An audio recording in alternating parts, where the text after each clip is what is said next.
Assalamualaikum warahmatullahi wabarakatuh. Selamat datang wahai sahabat yang dirahmati Allah Subhanahu wa Ta'ala. Saya doakan semoga diberi keselamatan dunia dan akhirat untuk kita semua. Pada video kali ini, kita akan menjelajahi keanehan azab di zaman Nabi Nuh yang jarang diceritakan yang sombong dan musyrik. Yuk kita simak bersama kisah inspiratif ini.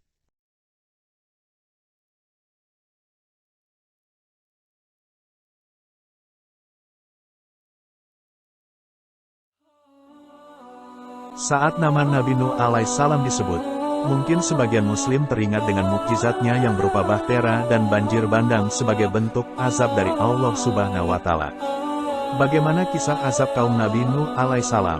Nabi Nuh alaihissalam merupakan nabi yang ketiga dalam daftar 25 nabi Allah Subhanahu wa Ta'ala. Nama lengkap Nabi Nuh alaihissalam adalah Nuh bin Lamik bin Matwasyalah bin Syits bin Adam alaihissalam.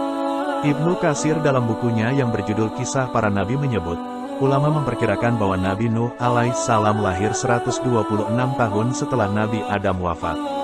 Namun menurut ahli kitab terdahulu menyebutkan bahwa waktu itu jaraknya 146 tahun. Kisah awal sesatnya kaum Nabi Nuh alaihissalam. Kisah sesatnya kaum Nabi Nuh alaihissalam berawal dari meninggalnya salah satu orang soleh dan dicintai kaumnya bernama Wed yang membuat semua orang di sana merasa sedih dan meratap. Lalu, iblis pun mengubah bentuknya menyerupai manusia dan berkata,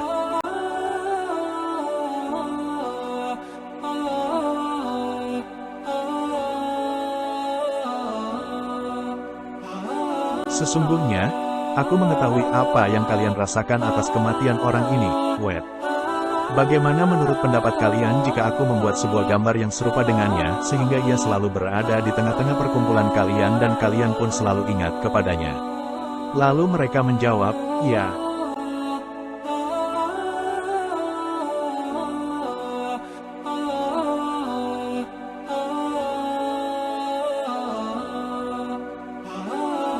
Setelah itu iblis membuat gambar yang serupa dengan wajah Wed. Ia juga membuat patung yang serupa dengan Wed yang diletakkan di rumah masing-masing perkumpulan tersebut. Mereka lantas terus mengingat-ingat Wed dan diturunkan kepada anak cucu mereka, sehingga membuat patung tersebut menjadi Tuhan yang disembah selain Allah Subhanahu wa Ta'ala.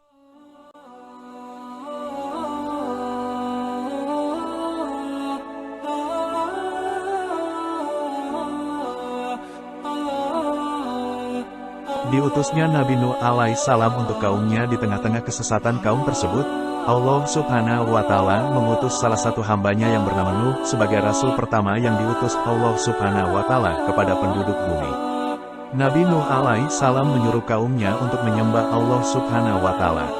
Dalam surah Al-A'raf ayat 59 dikatakan bahwa Nabi Nuh alaihissalam berkata kepada kaumnya, "Wahai kaumku, sembahlah Allah. Sekali-kali tidak ada Tuhan bagi kamu sekalian selain Dia. Sesungguhnya, kalau kamu sekalian tidak menyembah Allah, aku takut kalian akan ditimpa azab yang besar, kiamat."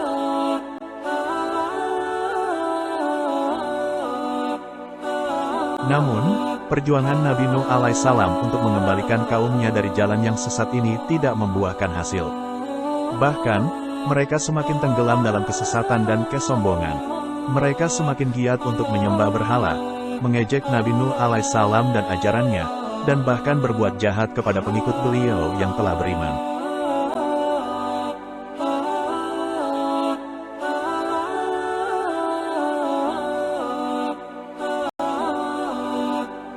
Dakwah Nabi Nuh alaihissalam bersama kaumnya berlangsung sangat lama.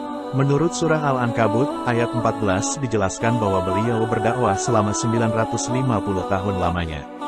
Artinya, sungguh, kami benar-benar telah mengutus Nuh kepada kaumnya, lalu dia tinggal bersama mereka selama 1000 tahun kurang 50 tahun.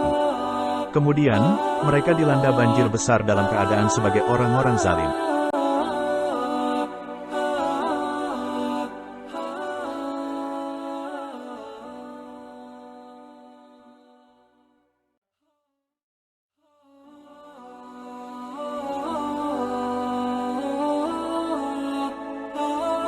Kaum tersebut selalu mewariskan kepada anak cucu mereka untuk tidak beriman kepada ajaran Nabi Nuh alaihissalam.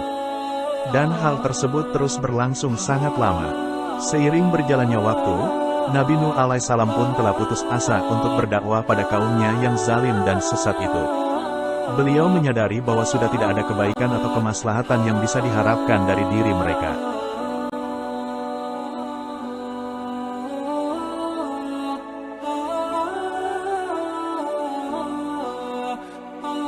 Beliau sadar bahwa kaum tersebut sudah kelewat batas dan tidak wajar. Berbagai metode dan cara dakwah yang sudah beliau coba juga tidak ada yang mempan kecuali hanya sedikit orang. Lantas, Nabi Nuh alaihissalam berdoa kepada Allah Subhanahu wa Ta'ala, "Ya Tuhanku, sesungguhnya kaumku telah mendustakan aku. Oleh sebab itu, adakanlah suatu keputusan antara diriku dan mereka. Lalu selamatkanlah aku dan orang-orang mukmin yang bersama dengan diriku." Quran Surat Asy-Syu'ara 117-118.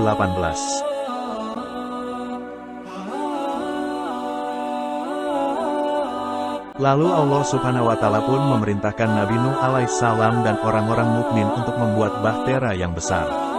Allah Subhanahu wa Ta'ala berfirman dalam surah Hud ayat 37.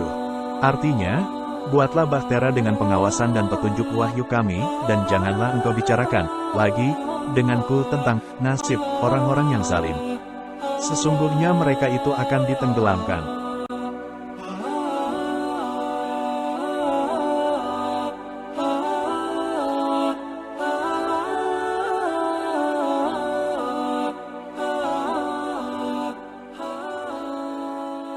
Kemudian bumi pun memancarkan air hingga memenuhi selokan-selokan dan jalan-jalan, dan bahkan gunung-gunung. Seluruh kaum Nabi Nuh alaihissalam yang kafir dan tidak beriman tenggelam walaupun sudah naik ke atas gunung tertinggi. Termasuk anak istri Nabi Nuh alaihissalam yang tidak beriman kepada Allah Subhanahu wa Ta'ala juga ikut tenggelam dalam air banjir tersebut. Ibnu Ishaq mengatakan bahwa banjir tersebut berlangsung selama 2 tahun, 2 bulan, 26 hari, sebelum diperintahkan oleh Allah Subhanahu wa Ta'ala untuk turun dari bahtera tersebut.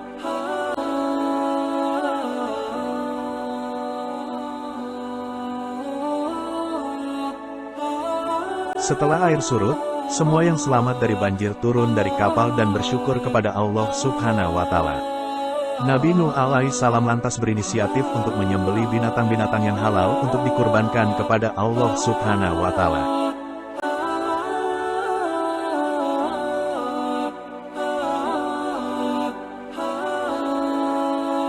Alhamdulillah, dengan rasa syukur kita bisa bersama-sama di video ini. Semoga apa yang disampaikan dalam video ini bermanfaat bagi kita semua. Jangan lupa untuk like, komen, dan subscribe ya. Terima kasih sudah menonton. Wassalamualaikum warahmatullahi wabarakatuh.